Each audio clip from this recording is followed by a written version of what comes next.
Alright, I'll count you on. Okay. 3, 2, 1, go.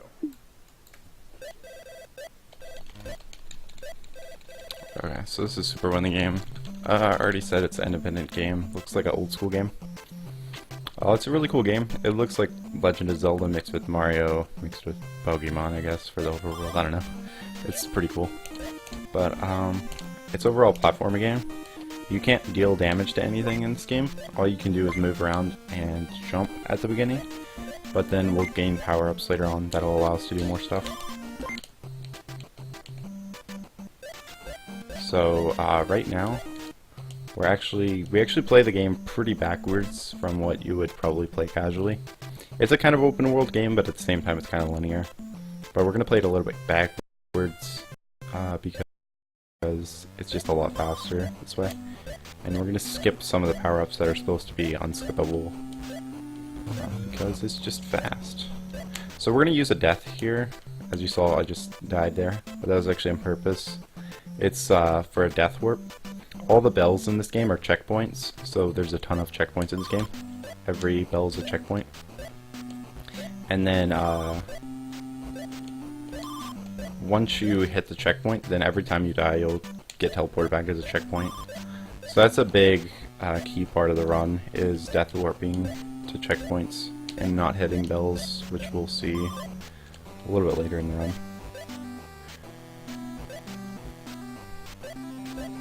And you'll see me jumping on ice. Jumping on ice is significantly faster than just running on ice. But compared to jumping on regular land is not any faster. It's the same speed as just walking. So you'll see me doing both probably on normal land.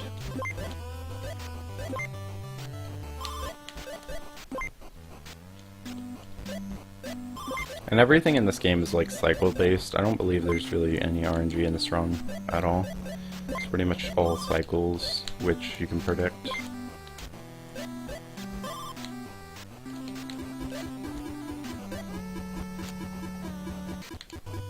So we have to get behind this block so they don't shoot us here. And as you see, there's gems in the game. In this run we need to collect 4 gems. We don't really need all of them or anything. All of them would be considered what we call now pendant percent, which is basically 100% for the game. But there's no percent counter, so we just call it pendant percent. And it's getting a pendant at the end, which to get that pendant you need all the gems. Okay, so we're going to go into a thing called the subcon here. This plays a big role in the run. It's basically a hub to go to any section of the world. The only downside to this is you have to unlock everywhere first. Except for this one spot right here, which is the subcon hub. It's like the main entrance to the subcon. So we can go in that one. But all other subcon entrances have to be unlocked from the other side. Okay. Okay. And the weird thing about jumping in this game on mushrooms is if you have the double jump, you have to delay your jump quite a bit. That way you don't accidentally double jump right before you hit the mushroom, because then you'll just die, obviously. Okay, so I'm going to go for a little bit risky death warp here. I'm going to hit that, not that one. I'm going to hit that bell, and hopefully not hit any other bells. This spell right here is really hard to dodge, so we'll see. Okay, I got it. That's pretty cool, actually. So hopefully we can go deathless this whole time and not get teleported back.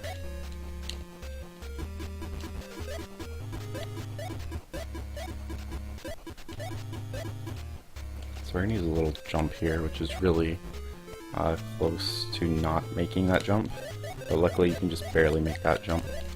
So now we just got the wall climbing ability, so we can climb up walls as we please. And there's no limit to how much you can climb up a wall, which is really nice. Okay, we got it, cool. Okay, so we're gonna go down here, and we're gonna fall all the way down here. Normally we would death warp, but there's a bigger death warp that we're gonna use soon, so we don't have to use that one. So we're gonna fall down here, and then fall down here.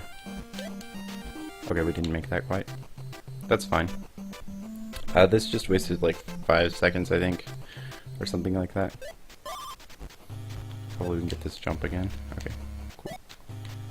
So basically we want to go down here, and there is a little trick to save like 2 seconds here, but it's really hard to pull off, especially in a marathon. But normally if I was going for PB attempts, I would go for that jump. It requires like a couple frame perfect, or not frame perfect, 1 frame perfect triple jump, which actually isn't the hard part, and then a couple of just very precise jumps that you have to pull off in succession so you don't get hit by the spikes. And if you get hit by the spikes, it's all over. It wastes way too much time, so you have to reset there, which isn't that far in the run, but it's still a lot of resetting. But that's what we would do in like a world record attempt. Okay, so I almost have all my gems here. Just 2 more, I believe. And the reason we need gems is we're going to buy keys later. And to buy keys you need gems. You can find keys just lying around, but it's actually faster to buy them than it is to find them.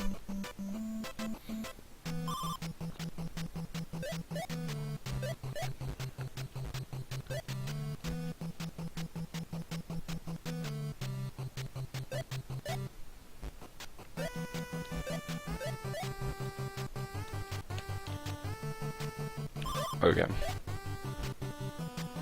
So not much to this part. We're just going and we're gonna go get a heart, which this is any percent current patch, and the difference between this and any percent is we're gonna collect all these 6 hearts in the game, and the 6 hearts are normally required to beat the game, but if you do a glitch in the one of the earliest patches of the game, you could bypass getting all 6 hearts and beat the game in about 10 minutes.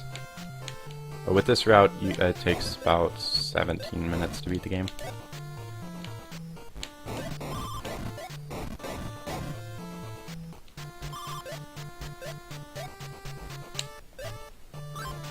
And that'll be our final gem that we get.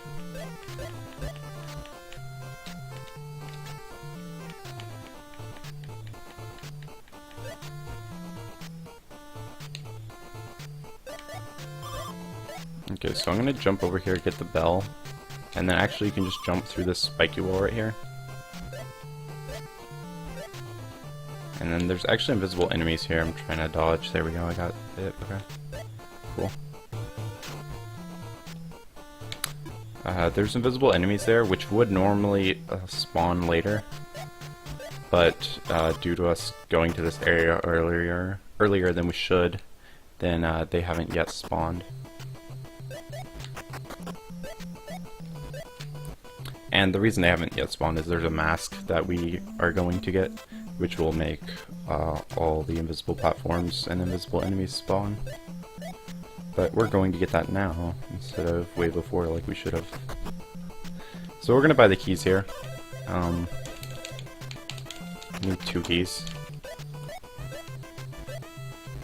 And those keys are to open doors. The doors aren't required to open, either of them, I believe. I believe there's actually 1 door required, but the second one's not. But it's just faster to do the second door, because it pretty much takes only 2 extra seconds to buy a key and get the gems. And the amount of time it saves to go through that door is like over 20 seconds maybe.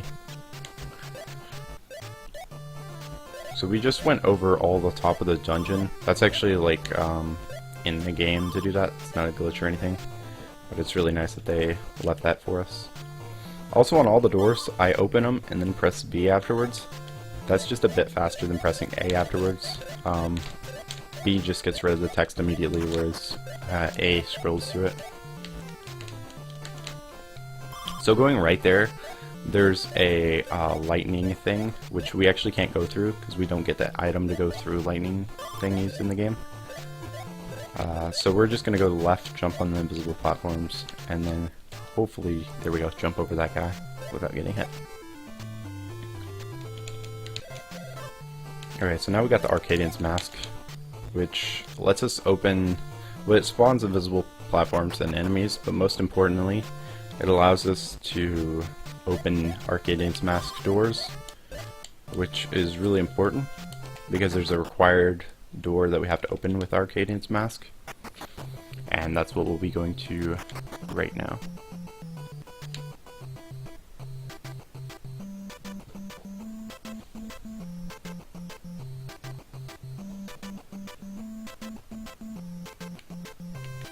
Okay. So we want to go in this town, and then actually we want to exit and go back. And we want to go to the sky right now before we do this. And the reason being is because we actually need to go to the sky to talk to this one guy who's going to trigger the mask for us. Which it's weird. You have to collect the mask, which is the mask actually, and it like doesn't activate at first for some reason. You have to actually go talk to that guy. I don't know why the developer made that. It's just like a two-part task to go and like actually make the item work. It's just kind of weird, but it works out in the end. So now we're gonna go back to our fishing house or whatever it's called, lakeside house, and we're gonna want to dodge the spell at the beginning because we're hopefully gonna pull off a death warp back to the subcon, which is the hub for all the worlds. Okay, this is looking good.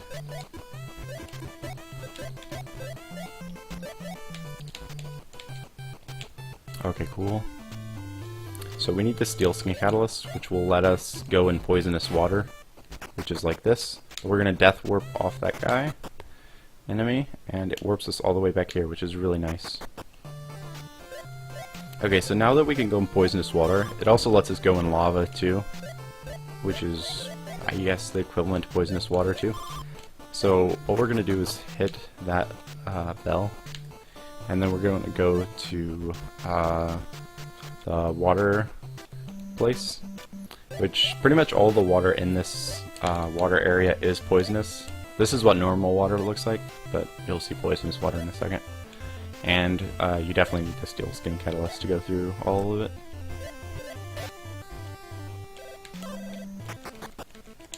So this is where we're going to use our 2 keys actually. We use one right there. And we don't want to hit any bells in this section. This is probably one of the biggest reset points because we don't want to hit any bells here. Because we're hopefully going to pull off a huge death warp, which is one of the harder things in the run. So we open a door here.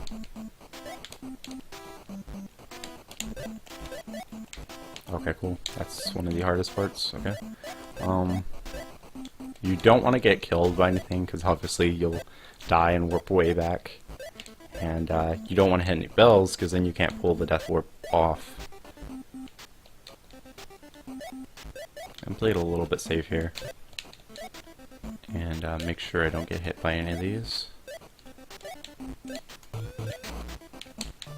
Okay, nice. That was really nice. Okay, cool. Okay, I was pretty worried about that part. That was definitely one of the harder things in the round. To not die and not get a bell either. Okay, so now we're going to go for one of the last hearts. It's our 5th heart out of 6. And it's the lava heart. It's a really easy heart. We can go in lava now. So all we need to do is jump, go on one of these platforms, and then it brings us straight to the heart, which is really nice. And then we're going to death warp right here.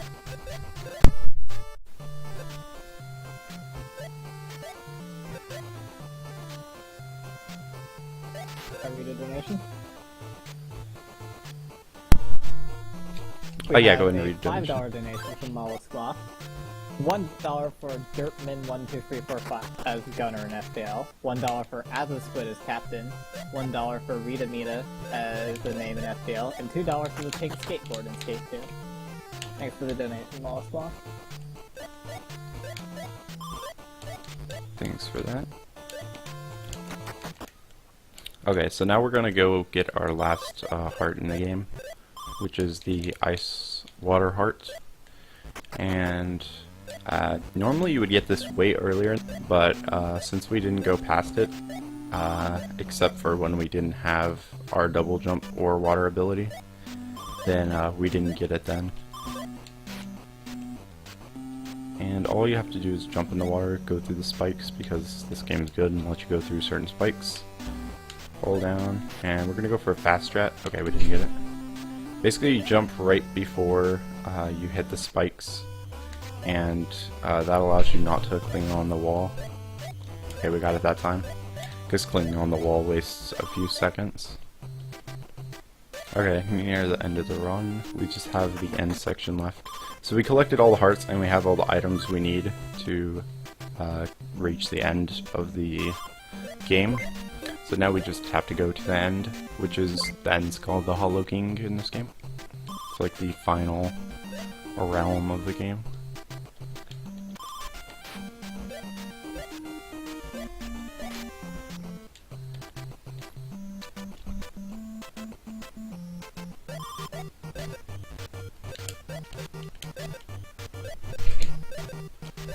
Cat bag. Everyone needs to donate for cat bag name. Okay, so as you see, these blocks are solid, and that just says that you've collected all the 6 hearts. If they weren't solid, then you missed a heart or something. So we're gonna do the Hollow King like completely backwards. We're gonna fall down here instead of going right, which is the intended way.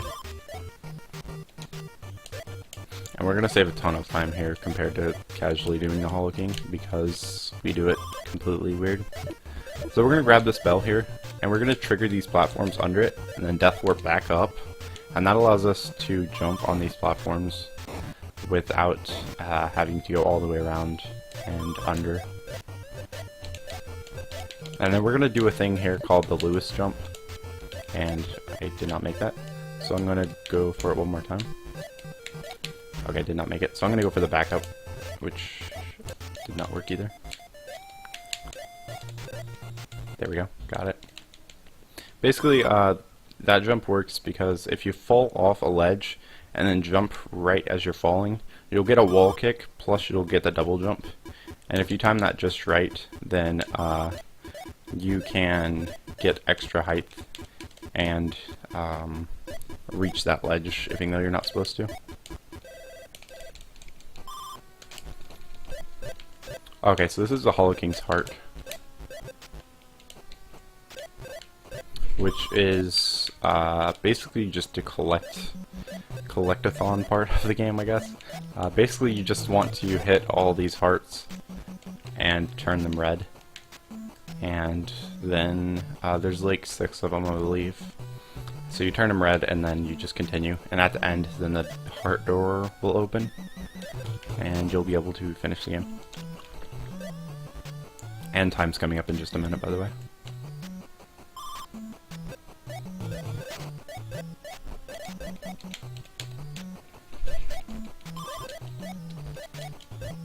Raise your cat bags.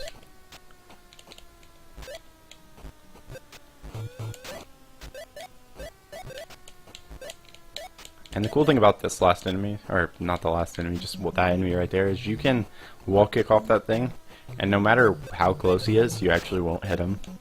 So, programmer didn't do a very good job of making sure that hit you. It's like the easiest enemy to dodge. Okay, we're gonna pull off a super small death warp there, which that was a little early, but we're gonna pull off a death warp there, which just saves like 1 second if we're not dying.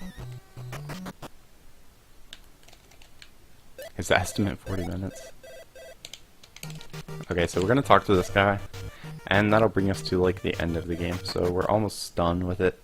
All we need to do is talk to this guy, and we say we want to end the game, and then that's gonna be time.